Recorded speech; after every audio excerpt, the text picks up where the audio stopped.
I wrote the book to try to pass along understandings that helped me go through the financial crisis, not only the 2008, but many of the others.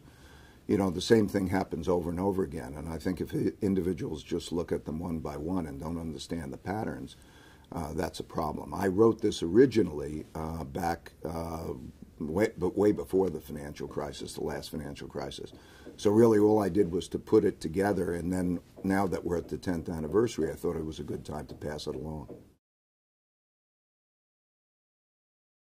Yes and no. Okay, yes in that the balance sheets of individuals, companies, and so on are in much better shape.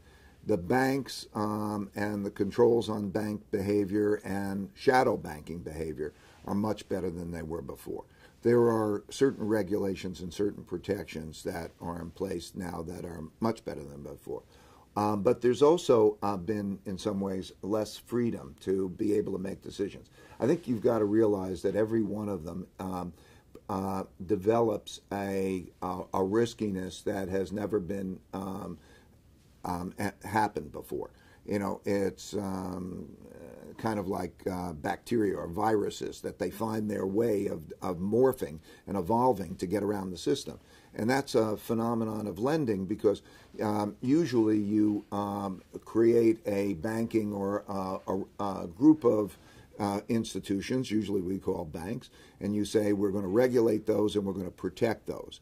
And then you have non-regulated and non-protected entities that start to do lending, and they have a competitive advantage because they're not protected, they're not regulated, and so the economics becomes effective.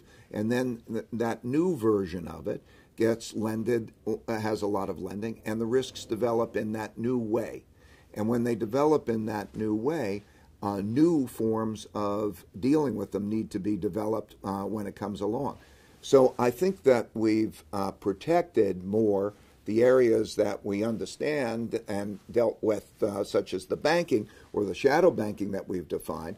But I also think that we've limited the flexibility to be able to deal with that which we haven't yet experienced.